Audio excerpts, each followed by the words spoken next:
Hey, what's going on YouTube? Lionel here, and today I have a fragrance review for you. Quick note, I will reply to the comments and questions that were posed over the last two videos. Got really busy. I did those videos at one time and then uploaded them. I did the videos early that morning and ended up uploading them that afternoon. It's sort of just, it was on autopilot. You can just record and upload, and I didn't have a chance to really come back to them, but I looked on my email and realized there were a lot of comments. So with that, I will reply to those comments. And I look forward to interacting with you guys on those. With that said, I do have a fragrance review for you, and this one is going to come from the house of Tiffany. And as you know, Tiffany only has two fragrances for male. There's For Men and For Men Sport. There are a few videos on For Men. Maybe there's a video. I mean, For Men Sport. I don't know how many videos are For Men. I have not watched those videos, so this is going to be my perspective. Excuse me. This will be my perspective on the fragrance.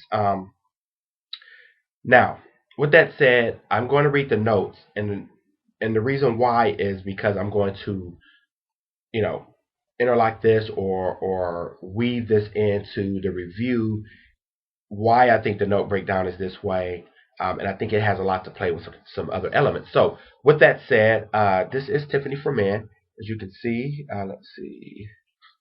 So, as you can see, this is a 4 ml sample spray. I ended up getting a bunch of these off of eBay, and I just decanted them into I mean, these are splashed, so let me show you the inside of it real quick. Um, These are splash, so you will need some type of atomizers. Go to Best Bottles. Find someone in the community who may have extra bottles laying around, or usually I'll just go to Sally's and grab a couple of things when I need to. Um, they have these long, like 8 ml or 10 ml sprays or something like that, and they work pretty good. Pretty, really, really good sprayer actually. Pretty durable, and they don't leak, so I like them a lot. So anyway, with that said, let's get into this one. This was created in 1989, so this is almost coming on its 25th year, which is pretty unique for a fragrance to to stay around and still be in production. I think this was discontinued. This had skyrocketed in prices a few years ago. Actually, when I was really starting to get into fragrances, I had heard of it and saw it, but I mean, the prices were ridiculous, I think, at that point in time. But I think since then, Tiffany has re-released this. I don't know if it's reformulated. I don't know if I have the reformulated version. I'm just going to review what I have here and what I smell, and we'll go from there. Now, here are the notes. Wait, I think this is created. I think this is considered a. Oh, it's an Oriental spicy. I would have thought it was a Fouget type of fragrance, given its notes. I'll give it an aromatic Fouget, but if they want to go Oriental spicy, I can deal with that too.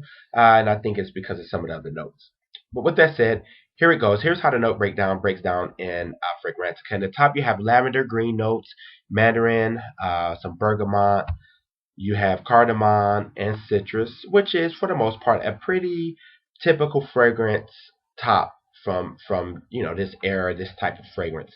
And a heart, you have nutmeg, you have, I don't know what that is, oh, carnation, sandalwood, patchouli, you have cinnamon, you have orris root or iris, jasmine, oak moss, no, cedar, rose, and then some. Uh, Oh, my computer cut up on me. Uh, and then in the base you have tonka, amber, oak moss, um, and vanilla and incense. Now, if you just go there and look and kind of see, but let me focus on a few things. Number one, this fragrance it was created by Jacques Poget or Jacques Poggi, but I think it's pronounced Jacques Roger. My boss is a French Canadian, and I think that's how he would say it, Jacques Roger. So anyway, I think the P is there. Um, and if you know who he is, he's pretty much the nose behind every Chanel fragrance since the mid 70s, mid to late 70s. I'm pretty sure. I think he's been around since at least 80, but I think even earlier than that. So I think he's somewhere around the mid 70s. He's been in the house of Chanel. I mean, he's created most of all the recent Chanel releases, and a lot of the big time powerhouse male Chanel fragrances like Eagle Weaves, Pour Bonjour, and those types of things. So Needless to say, if you look at Egoise, if you look at Chanel Pour Bonjour, and even if you look at Chanel Allure Homme, there is a lot of similarities. He loves the sandalwood. He loves the cinnamon. He loves the spices like the nutmeg and the cardamom. He does that quite a bit, and he always dousers it with a really nice lavender and a floral. So especially the floral. Egoise has the floral, I think. Allure has the floral, maybe even the lavender. A lot of those fragrances have the mandarin and the sandalwood. Egoise has the sandalwood for sure. Um, Allure has the vanilla and the cinnamon. So with that said, he doesn't fall off the beaten path too far. I mean, if you look at his fragrances and what he's released, they're really similar in just the structure of the fragrance overall. So let's get into this one. It opens with a classic lavender citrus with the cardamom spice. So you spread, that's what you immediately get. And this hovers around for a little while. I would probably give it a good hour or so of one of those, spicy, semi-floral, citrusy, very classic, very corporate, very, tux type of scent. You know what I mean? I guess if that's a word. I mean, it is one of those types of fragrances. It is it just sort of gives you that feel of some of the YSL Pour Hommes and some of the older Yves Saint Laurents and some of the older Gucci fragrances and those. I mean, they all kind of have that. The Habits, the Guerlains, they all sort of have that feel. So they were all kind of, competing. It's funny that people talk about today, and here's a quick thing. It's so funny that people talk about today, a lot of these fragrances smell alike, because as I go back and revisit Habit Rogue and what's the other one? Shoot, some of the Hermeses and a lot of those fragrances, the YSLs, and a lot of them are very, very similar in their structure and scent. I mean, I would argue, much like today, you couldn't really tell a difference between a lot of the sports fragrances. Those early 80s, mid 80s fragrances, if you spread, I mean, they all give you the same feel. Now, are they different? Would you and I be able to smell it and say, oh, okay, this has maybe a little bit of this and a little bit of that? But if you were just to get a whiff of somebody walking past you, you would probably have a hard time distinguishing which fragrance that is, unless you have a very, very close relationship with that particular and specific fragrance. Outside of that, the overarching theme of those 80s, early 90s, late 80s fragrances was sort of the sandalwood, citrus, lavender, floral, spicy fragrance, right? Right. I mean, I'm just being honest. This isn't a knock on anyone's favorite fragrance or old house. I'm just telling you they kind of have that same feel. However, they do sort of stand out because I was trying some stuff like YSL Pour Homme and Tiffany and Habit Rogue and some stuff like that. I had a but I was just trying to smell, and you can tell there is a difference. I'm just telling you, there's a feel that sort of feels the same, right? Sort of like a little John beat. Yeah, they're all different, but they kind of sound the same. Or a Kanye beat. When Kanye hits the boards, I can tell you immediately, oh, that's a Yeezy beat. So sort of that kind of feel, right? Um, so this one falls into that category. So sorry for that small rant.